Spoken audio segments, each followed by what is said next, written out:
잠언 22장 7절의 말씀입니다. 종이 되는 삶을 벗어나라 하는 제목으로 오늘 말씀 상고하겠습니다. 7절 말씀 우리 함께 받들어 읽겠습니다. 부자는 가난한 자를 주관하고 빚진 자는 체주의 종이 되느니라. 솔로몬 시대에도 빚진 자가 있었고 또 부한 사람도 있고 또 가난한 사람도 있었다. 그런 걸 이 말씀을 통해서 알 수 있죠. 어느 시대나 경제적으로 좀 부자들이 있을 수 있고 또 가난한 사람들은 또 어느 시대나 있습니다. 근데 이제 이런 것들이 이 사회주의자들은 사회 구조적인 문제 때문에 발생한다 이렇게 이야기하고, 그래서 사회를 구조적으로 혁명을 일으켜야 된다 이제 이렇게 주장하기도 합니다. 그러나 또 구조적인 문제가 없지는 않지만 또 한편으로는 개인적인 어떤 지혜롭지 못함을 인해서 보증을 선다든지 또 재정 관리를 잘 하지 못해가지고 가난하게 되고 어려움을 당하는 경우도 사실은 있지요. 뿐만 아니라 이렇게 되면 누군가 돈을 빌려주면 채주가 되고 돈을 빌리면 채무자가 되는, 그래서 채권자와 채무자가 발생하고 부자와 가난한 자가 생기게 된다. 이게 역사 이래로 계속했던 일입니다. 근데 오늘 우리는 그러나 여기 보면 이런 현상들이 있는데 여기에서 우리가 좀 자유로워져야 되는 것이죠. 그래서 종이 되지 않고 자유로운 사람, 경제적으로나 또 재정적으로 자유롭게 돼야 되죠. 저도 이제 나이가 조금씩 들어가면서 아주 중요한 것 중에 하나가 나이가 들은 후에 또 은퇴 후에 경제적으로 재정적으로 좀 자유롭느냐 아니면 늘 고달프고 또 쪼달리고 이런 인생을 맞이하느냐 하는 건 너무 중요한 일이죠. 그래서 오늘은 빚진 자는 체주의 종이 되느니라. 이 말씀은 그렇게 어려운 말씀은 아니지만 종종 우리의 삶에서 우리가 이제 나이 들어가는데 나이 들어가면서 이 재정적으로 잘 준비가 되고 관리가 되어서 이제 노년이 좀 자유롭게 이렇게 되어 있는 분들도 있고, 아주 노년이 더 경제적인 능력도 없어지고 건강도 없어진 데다가 재정적으로 이게 채무 관계에 있고 이러면 이게 보통 힘든 게 아니죠.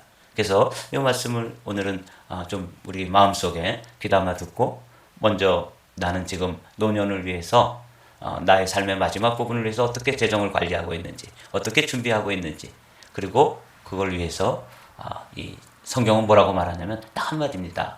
돈에 관해서는 지혜롭게 해야 된다. 지혜롭게 벌어야 되고 지혜롭게 저축을 해야 되고 지혜롭게 잘 사용해야 하는 것이죠. 그래서 이게 참 중요한 문제가 아닐 수 없어요. 그래서 새벽 기도 시간에 재정 세미나를 할 수는 없지만 그래서 한번 우리 자신을 돌아보면서 한번 이 말씀을 묵상하도록 하겠습니다. 새번역과 공동번역 우리가 늘 하는 대로 가난하면 부자의 지배를 받고, 주관한다는 게 지배를 받는다든지 통제를 받는다든지 통치를 받게 되는 것이거든요. 그래서 새번역은 번역을 의미 있게 했어요. 빚지면 빚쟁이의 종이 된다. 공동번역을 함께 읽어보시죠. 가난하면 부자의 지배를 받고 빚지면 빚쟁이의 종이 된다. 제가 이제 이걸 해놓고 어떤 게 맞는 표현인지 모르겠어요. 새번역에서는 빚쟁이라고 되어 있고 또 공동번역에서는 빚장이라고 번역을 했는데 제가 이거는 찾아보지는 못했어요. 어떤 게 표준어고 올바른 번역인지.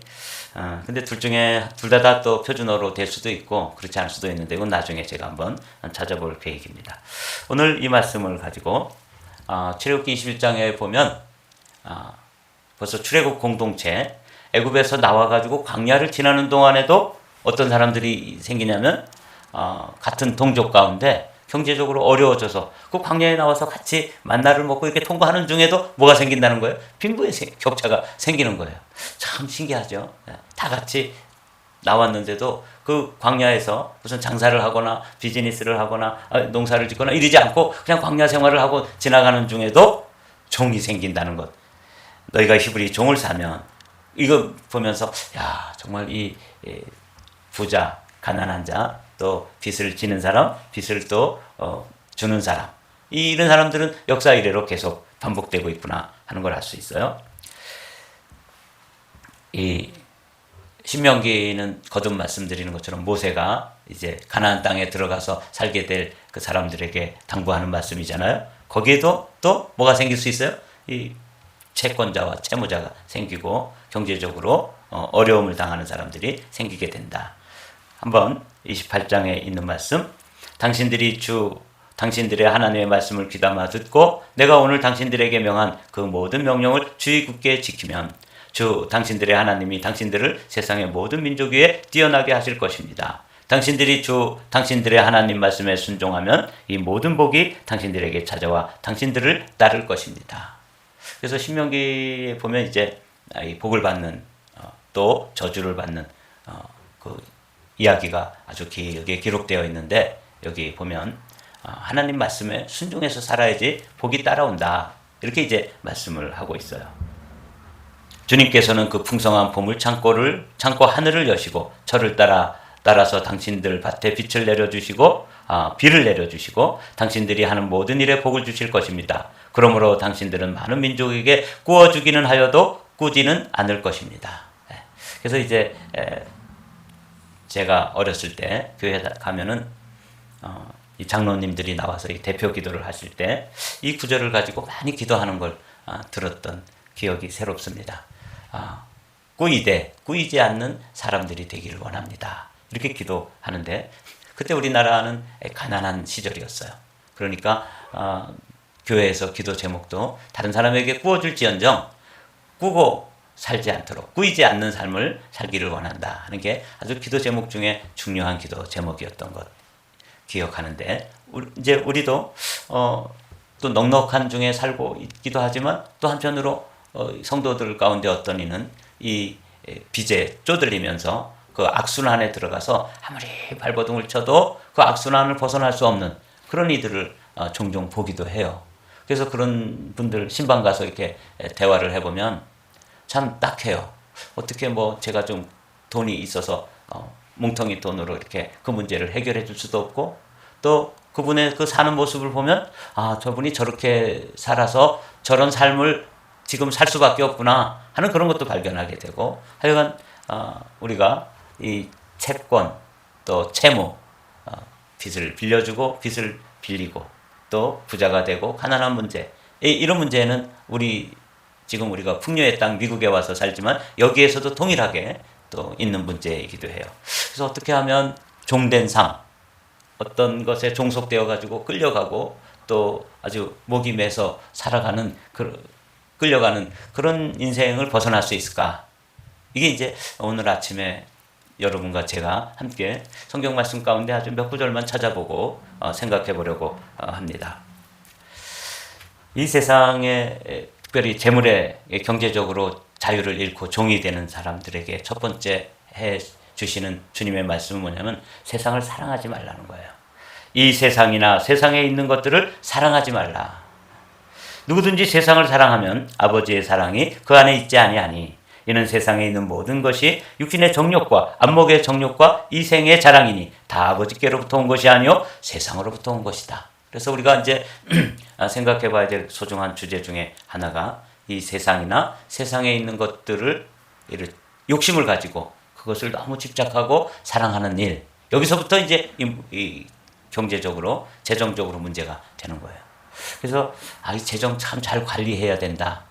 그래서 우리 인생이 특별히 이제 나이가 들어가면서 노년이 되었을 때 이 경제적으로 좀 재정적으로 자유해져야 되는데, 그 자유해지는 첫 번째 걸음은 뭐냐면 이 세상에 있는 것들을 너무 집착하거나 사랑하거나 그것 때문에 여기 육신의 정욕, 안목의 정욕, 이생의 자랑, 이런 것들에 의해 가지고 자신의 인생을 잘못 관리하면 결국 노년이 아주 좀 어려워지는 것이죠. 이게 이제 첫 번째 사도 요한이 우리에게 들려주시는 조언입니다. 사도 바울도 이 재정에 관해서 말씀을 해주셔요. 그래서 우리가 신앙 생활을 하는 데 있어서 기도도 하고 또 말씀도 읽고 그래야 되는 일이 기본이고, 그 중에 또 기본은 뭐냐면 자신의 인생을 관리하는 데 있어서 재정을 잘 관리하고 하는 것이에요. 부하려 하는 자들은 시험과 올무와 여러 가지 어리석고 해로운 욕심에 떨어지나니 곧 사람으로 파멸과 멸망에 빠지게 하는 것이라. 여러분, 이게 부하려는 이 욕심, 세상을 너무 사랑하고 안목의 정욕, 육신의 정욕에 너무 그것들에 집착하게 되면 이게 잘못되는 거예요. 사람으로 파멸과 멸망에 빠지게 된다. 여기 이제 10절 말씀이 디모데전서 6장 10절은 우리가 여러 번 읽었던 말씀이고 우리가 익숙한 말씀이죠. 한번 읽어보겠습니다. 10절 말씀. 돈을 사랑함이 일만 악의 뿌리가 되나니 이것을 탐내는 자들은 미혹을 받아 믿음에서 떠나 많은 근심으로 자기를 찔렀도다. 이렇게 되죠. 여기 나 돈 좋아하는데 이 돈을 사랑한다고 하는 게 이게 문제예요. 돈을 우리는 어떻게 해야 되냐면 잘 사용해야 되는 거죠. 아까 말씀드린 것처럼 이 재정에 관해서 우리에게 꼭 필요한 것이 뭐냐면 지혜입니다. 그래서 오늘은 하나님께 이 돈에 관한 가치관, 분명한 지혜가 필요하고, 그래서 그것을 벌 때도 돈을 버는 과정에서도 지혜가 필요하고, 돈을 또 사용하는 과정에서도 지혜가 필요하고, 돈을 잘 또 모으는 과정에서도 이 지혜가 필요하잖아요. 그런데 그 중에 우리가 하지 않아야 될 것 중에 하나가 돈을 사랑하는 것입니다. 돈을 우리가 잘 사용하고 돈을 잘 관리해야지 돈을 사랑하면 안 되는 거죠. 사랑은 누구를 해야 되냐면 사람을 사랑해야 됩니다. 하나님은 경배하고 사람은 사랑하고 돈은 사용하고 이렇게 할 줄 알아야 되는데, 이거 우선순위를 바꾸고 이 질서를 바꿔서 돈을 사랑해버리면 그 다음에 이게 이제 문제가 생긴다는 거죠. 이것이 일만 악의 뿌리가 된다. 성경 사도 바울은 그 당시 사도 바울의 디모데서를 쓸 때 벌써 사람들이 돈을 사랑하는 사람들이, 세상을 사랑하는 사람들이 있는 거예요. 그래서 이 사랑하는 것을 잘해야 되는 것이죠. 돈은 사랑의 대상이 아니다. 돈은 잘 관리하고 또 사용하고 이용해야 될 대상이지 사랑의 대상이 아니다. 이걸 잘 알아야 되는데, 많은 경우에 이 부분에서 목회자들도 돈을 사랑해요. 성도들도 돈을 사랑해. 이러다 보니까 이제 문제가 생기는 거죠. 여러분, 이 재정에 관해서 오늘 아침에 말씀을 나누는데, 우리가 종이 되는 삶을 벗어나려면 첫 번째 해야 될 것이 뭐냐면 지혜를 하나님께 구해야 되는데, 특별히 이 세상을 사랑하지 마라. 특별히 세상에서 이 돈을 사랑하지 마라. 돈은 잘 관리해야지만 그 다음에 우리가 이 돈이 우리를 따라와서 돈이 우리를 복종하지, 돈이 우리의 주인이 돼버리면 이게 이제 인생에 큰 문제가 발생하는 것이죠. 또 생각해 봐야 될 것이 이 재정과 관련되어서 게으름을 잘 관리해야 됩니다. 게으름을 벗어나라. 게으른 자여, 내가 어느 때까지 누워 있겠느냐? 내가 어느 때에 잠이 깨어 일어나겠느냐? 좀 더 자자, 좀 더 졸자, 손으로 모으고 좀 더 누워 있자 하면 내 빈공이 강도같이 오며 내 곤핍이 군사같이 이르리라. 그러니까 요 두 번째로는 게으름이라고 되어 있지만, 첫 번째는 돈을 어떻게 해야 되는지 재정 관리에 관한 것이라면, 두 번째는 시간 관리에 관한 것입니다. 우리가 가난하게 되고 또 빚쟁이가 되고 이렇게 되는 것에 대한 원인 중에 하나가, 사회주의자들은 이 사회 구조 자체가 그렇게 되어 있기 때문에 타도를 해야 되고 혁명을 일으켜야 된다고 하는데, 성경에서는 우리 속에서 돈에 대한 사랑, 돈에 대한 집착, 이것이 문제가 되고, 두 번째로는 시간 사용을 하는 데 있어서 게으름이 문제다. 개인적으로는 저는 여기에 동의합니다. 많은 경우에 경제적으로 자유롭고 넉넉하게 자신의 삶을 관리하는 사람들을 이렇게 들여다보면 그분들의 아주 대표적인 특징은 뭐냐면 부지런함입니다.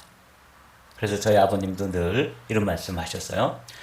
큰 부자는 하늘이 내지만 작은 부자는 자기가 하는 것이다. 어떻게 배움이 없는 우리 아버지가 어디서 들으셨는지, 막 정주영과 같고 또 현대, 삼성과 같은 이런 큰 부자가 되는 일은, 이거는 정말 하늘이 기회를 줘서 되어야 되는 일이지만, 그냥 자기 먹고 살고 쓸 만큼 있고 이런 것들은 자기가 하는 일이라는 것이. 왜냐하면 성실하고 부지런하고 그리고 지혜롭게 관리하고, 돈을 사랑하는 것이 아니라 돈을 잘 사용할 줄 아는 지혜를 가지고 관리하면 노년에도 자유로운 인생, 경제적인 문제에 있어서 자유를 가지고 사는 사람이 될 수 있다는 것 아니에요? 여러분 오늘 이 말씀을 좀 귀담아 들으시자고요. 또 세 번째, 이렇게 됐을 때 성경에서는 또 뭐라고 말씀하시냐면 기도해라. 그럼 또 지혜를 벗어날 수 있는 그런 종이 됐다든지 또 가난하게 됐다든지 이럴 때 그런 것들을 벗어날 수 있는 길이 있어요. 그러니까 오늘 세 가지, 첫 번째 돈에 대한 가치관, 사랑하지 마라, 잘 사용하고 관리해라, 그 지혜죠. 두 번째, 시간 사용에 있어서 게으르지 마라. 세 번째는 뭐예요? 혹시 이렇게 열심히 살았는데도 이 재정적으로 곤란을 겪고 또 낭패스러운 일을 경험하는 경우 종종 있죠. 이럴 때는 어떻게 하라고요? 기도하라 그 말이죠. 감사로 하나님께 제사를 드리며 지존하신 이에게 내 서원을 갚으며 환난 날에 나를 부르라. 내가 너를 건지리니 내가 나를 영화롭게 하리라. 그래서 환난 날에 나를 부르라. 오늘은 제가 재정에 관해서 먼저 재정에 관한 가치관, 그리고 재정 관리를 위해서 우리의 시간 관리, 어떻게 하면 근면하고 게으르지 아니하고 부지런한 삶을 살을까. 혹시 그렇게 살았는데도 또 이런 어려움을 당하게 되면 하나님께 나와서 하나님의 지혜를 구하는 것이죠. 그러면 주님께서 건져주신다 하시는 이 말씀입니다.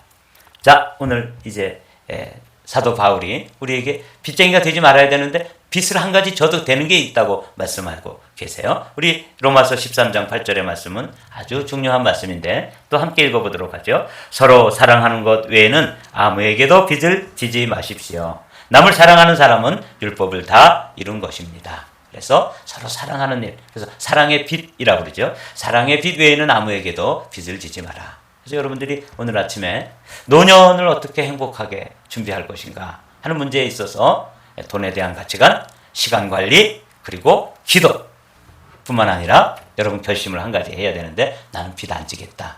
빚을 진다면 사랑의 빚, 내가 저분을 사랑해주고 또 저분의 사랑을 받아들이고 이렇게 하는 서로 사랑하는 것 외에는 아무에게도 빚을 지지 마십시오 하는 이 사도 바울의 조언을 마음속에 잘 간직하십시오.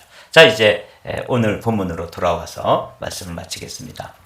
함께 읽어보시겠습니다. 부자는 가난한 자를 주관하고 빚진 자는 체주의 종이 되느니라. 그렇습니다. 우리가 이렇게 종이 되어서 특별히 이제 우리가 노년이 되었을 때 이 경제적으로 쪼들리고 그래 종이 되어가지고 그 종속 관계에 들어가게 되면 이게 참 어렵지요. 그래서 우리가 이제 재정을 잘 관리하는 문제에 있어서 종된 삶을 벗어나려면 하는 제목으로 오늘 말씀을 나눴는데 여러분과 저가 재정적으로 아주 큰 부자로 뭐 되는 일은 아니더라도 자유로 재정적으로 노년에 조금 자유로운 그런 인생으로 기도하면서 여러분들이 하나님께 지혜를 구하고 하나님의 지혜로 여러분들의 삶을 잘 관리하게 되시기를 주님의 이름으로 축복합니다.